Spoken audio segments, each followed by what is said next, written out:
Welcome to Sethu Chitra kitchen. Puttu maker இல்லாமையே நான் புட்டு பண்ணியிருக்கிறேன். அரிசி மாவு, ராகி, கோதுமையில் நான் செஞ்சுருக்கிறேன். இந்த ரெசிபி கொஞ்சம் லாங்காக தான் போகும். ஆனால் ஸ்கிப் பண்ணாமல் பார்த்தீங்கன்னா தான் உங்களுக்கு நான் சொல்கிற டிப்ஸு எல்லாமே தெரிய வரும். வாங்க வீடியோக்குள்ளே போகலாம். ஃபஸ்ட்டு நம்ம அரிசி மாவு புட்டு பார்ப்போம். ஆல்ரெடி இந்த அரிசி மாவு, இது ரேஷன் அரிசி தான், ரேஷன் பச்சை அரிசியை நான் எடுத்துன்னு அதை நல்லா ஊற விட்டுட்டு அப்புறம் மிஷினில் கொடுத்து அரைச்சி நல்லா வறுத்து வச்சுருக்கிறேன். அந்த ரேஷன் மாவு தான் இது, ரேஷன் பச்சரிசி மாவு. உங்களுக்கு எவ்வளோ வேணுமோ அந்த அளவுக்கு மாவு எடுத்துக்கோங்க. நான் ஒரு கப் மாவை இதில் நான் எடுத்துடுறேன். இதுக்கு கொஞ்சமாக உப்பை இந்த எல்லா மாவுலும் வர அளவுக்கு இப்படி கலந்துக்கோங்க. கலந்துக்கிட்டு தண்ணி இந்த வெதுப்பான தண்ணி, அந்த தண்ணி இந்த மாவில் போட்டு இந்த தண்ணி எல்லா இடத்துலையும் பரவணும். அது எல்லா இடத்துலையும் பரவுற மாதிரி அப்படி தேய்ச்சி எடுத்துக்கோங்க. எப்படி எல்லா இடத்துலையும் பரவிடுது அப்படின்னு எப்படி உங்களுக்கு தெரியணும்னா அதுவும் நான் இப்போ சொல்கிறேன். தண்ணி மாவில் எல்லா இடத்துலையும் பரவிடுதுன்னு தெரிஞ்சுக்கலாம். அடுத்த ஸ்டெப்பு என்னன்னு பார்க்கலாம். அப்புறம் இந்த மாவில் கட்டியாக இருக்குல்ல, இப்போ என்ன பண்ணணும்னா இந்த மாதிரி இல்லைன்னா நீங்கள் அந்த மாவு ஜலிக்கிற ஜல்லாடை கூட எடுத்துக்கோங்க. நான் கொஞ்சமாக மாவு எடுத்ததுனால நான் இதை எடுத்துருக்கேன். இதை நல்லா ஜலிக்கணும். இந்த கையில் இப்படி வச்சு நல்லா இப்படி ஜலிச்சுக்கோங்க. ஜலிச்சுட்டேன். இந்த பாருங்க, கட்டிலாம் கிடையாது, நல்லா சாஃப்டாகிடுது பாருங்கள். இப்படி ஜலிக்க முடியாது அப்படின்றவங்க மிக்சியில் போட்டு இந்த பல்ஸ் மோடில் அப்படி 1 2 அந்த பல்ஸ் மோடில் கூட விட்டு எடுத்திங்கன்னா இந்த கட்டிலாம் இல்லாமல் அது இந்த மாதிரி வந்துடும். புட்டு பண்ணுறதுக்கு அந்த புட்டு மேக்கர் இருந்தால் தான் புட்டு பண்ணணும் அப்படிலாம் கிடையாது. இது புட்டு வித்தவுட் புட்டு மேக்கர். இந்த மாதிரி டம்ளர் இருந்தால் எடுத்துக்கோங்க. வீட்டில் ஆஸ் யூஷுவலாக நம்ம காஃபி குடிக்கிற டம்ளரோ டீ குடிக்கிற டம்ளரோ எது இருந்தாலும் எடுத்து வச்சுக்கோங்க. தேங்காவை துருவி எடுத்துருக்கேன். இப்போ இதில் எப்படி பண்ணுறதுன்னு பாருங்கள். ஃபஸ்ட்டு அப்படி பரவலாக அப்படி தேங்காய் துருவலை அப்படி போட்டுக்கோங்க. இந்த மாதிரி அந்த கீழே எல்லா இடத்துலையும் அந்த தேங்காய் இருக்கிற மாதிரி இதை இப்படி போட்டுக்கோங்க. அப்புறம் இந்த மாவை இதில் போடுங்க. அழுத்திலாம் போடக்கூடாது, சும்மா மேலோட்டா அப்படி போடுங்க.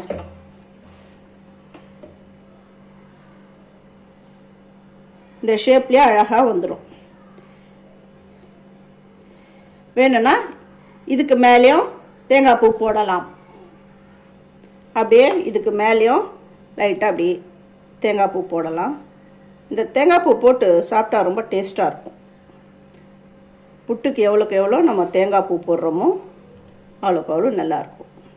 இப்போ பாருங்கள், இந்த புட்டை இட்லி பானையில் நான் வேக வைக்கிறேன். புட்டுக்கு தண்ணி இந்த மாதிரி கொதிக்குது. நம்ம எப்போவுமே வைக்கிற மாதிரி இட்லி தட்டை இது உள்ளே வைக்கணும். அப்புறம் அந்த புட்டை ரெடி பண்ணி வச்சோம் இல்லையா, அதை இதில் வச்சிட வேண்டியது தான். இப்போ இதை க்ளோஸ் பண்ணிடுறேன். 3 நிமிஷத்துலேயே புட்டு ரெடி ஆகிடும். மாவு நல்லா வெந்துடுதான்னு பார்ப்போம். நல்லா வெந்துடுது. ஏற்கனவே இது வறுத்த அரிசி மாவு தான், அதனால் ஒரு வேப்பர் வந்தாலுமே போதும். நல்லா வெந்துடுது. இப்போ நான் இதை எடுத்துடுறேன். இந்த மாதிரி எடுக்க வேண்டியது தான். இப்போ இந்த அரிசி மாவு புட்டை என்ன அழகாக வந்திருக்கு பார்த்தீங்களா? அசால்ட்டாக அப்படி கவுத்து இந்த பாருங்க. புட்டு மேக்கர் எல்லாமே அரிசி மாவு புட்டு பண்ணிட்டேன். அடுத்தது ராகி. இப்போ இந்த ராகி மாவு எடுத்திருக்கேன். இந்த ராகி மாவை 1 கப் எடுத்திருக்கேன். உங்களுக்கு எவ்வளோ தேவையோ அவ்வளோ எடுத்துக்கோங்க. கொஞ்சமாக உப்பு. இந்த உப்பை இந்த மாவில் எல்லா இடத்துலையும் பரவுற மாதிரி கலந்துக்கோங்க.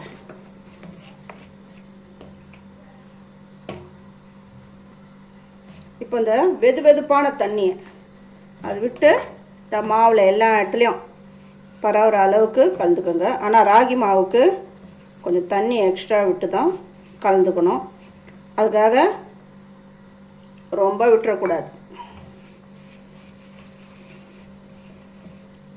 இது மாவில் எல்லா இடத்துலையும் பரவிடுது அப்படின்னு எப்படி தெரிஞ்சுக்கிறது அதையும் நான் உங்களுக்கு இந்த வீடியோவில் காமிச்சிடுறேன். பாருங்க, அப்படி பிடிச்ச கொழுக்கட்டை மாதிரி படுதா அமுத்தினா உடையுது பாருங்க. இந்த அளவுக்கு இருக்கணும். இப்போ இந்த கட்டிலாம் இருக்குது, என்ன பண்ணுறது, இதை ஜெலிச்சுக்கணும். நம்ம அரிசி மாவு அதில் புட்டு பண்ணுற மாதிரி தான், இதே மெத்தட் தான். இப்போ இதை ஜெலிச்சுக்கலாம். இல்லைன்னா மிக்சியில் கூட போட்டு ஒரு அடி அடிச்சுக்கோங்க. அப்படின்னா ரொம்ப இல்லை, இந்த பல்ஸ் மோடில் வச்சு ஒரு ரெண்டு தடவை அப்படி போட்டிங்கனாலுமே சரியாக போடும்.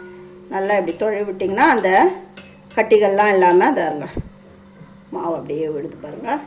நல்லா தெரியுதா, இந்த அப்படி விழுந்துடும். கட்டிகள் இல்லாமல் இந்த உதிரியாக வந்துடுது பாருங்கள். இந்த மாதிரி வரணும். இப்போ என்ன பண்ணணும் அப்படின்னா, அதே மாதிரி 2 டம்ளர் எடுத்திருக்கேன். இந்த தேங்காய் துருவலை இதில் அப்படியே போட்டுடுறேன். இதுக்கு தேங்காய் துருவல் வந்து ரொம்ப ரொம்ப நல்லாயிருக்கும். எவ்வளோக்கு எவ்வளோ தேங்காய் துருவல் போடுறீங்களோ அந்த அளவுக்கு இந்த புட்டு ரொம்ப நல்லாயிருக்கும்.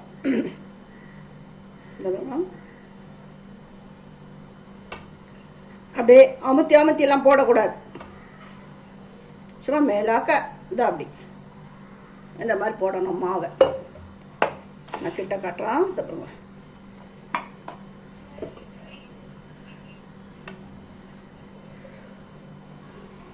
ஆனால் கோதுமை புட்டு அடுத்தது நான் செய்ய போகிறேன். கோதுமை புட்டுக்கு வந்து இந்த மாதிரி தண்ணி விட்டுலாம் நீங்கள் பிசையறதுக்கு முன்னாடி அது நல்லா வறுத்துக்கணும். அந்த ராஸ்மெல்லாம் போகிற அளவுக்கு நல்லா வறுத்து அதுக்கப்புறம் புட்டு பண்ணணும். இந்த மாவில் இந்த போட்டேன். இதுக்கு மேலே தேங்காய் துருவலை இஷ்டம் இருக்கிறவங்க அப்படி மேலே போட்டுக்கலாம், நம்ம இஷ்டம்தான். இந்த கேரட் துருவல் இருந்தால் கூட நீங்கள் போட்டுக்கலாம், நல்லா கலர்ஃபுல்லாக இருக்கும். இட்லி பானையில் தண்ணி ரெடி ஆகிடுது.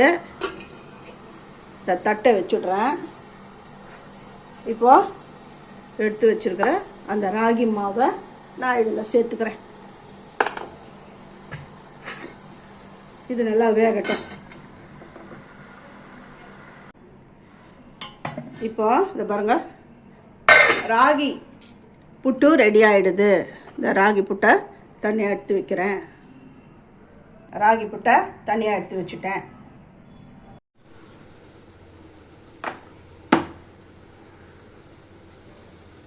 நல்லா பர்ஃபெக்டாக வந்திருக்கு பாருங்க.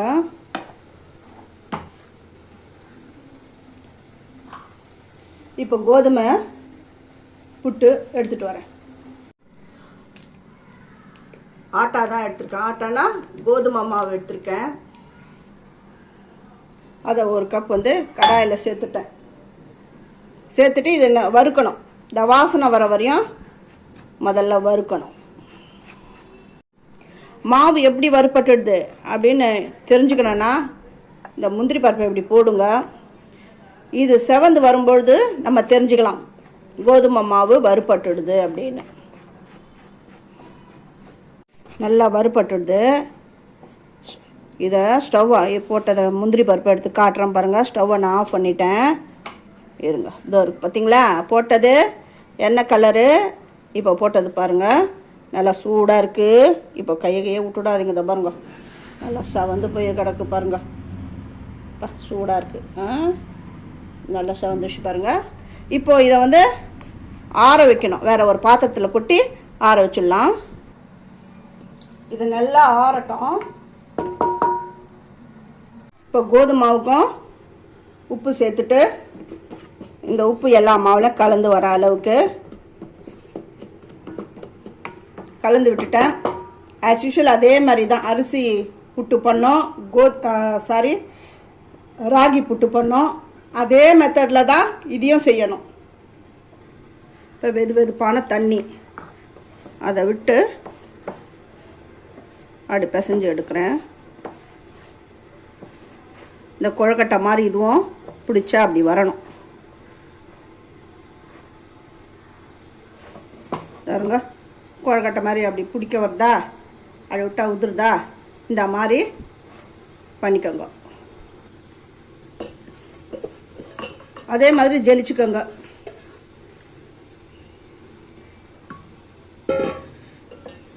இல்லைன்னா மிக்ஸி ஜாரில் போடுங்க.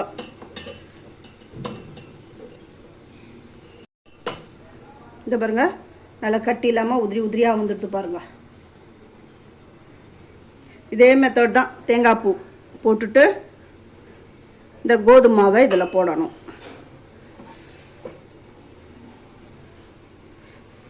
அப்புறம் இதுக்கு மேலாக்க தேங்காய் பூ போடணும்.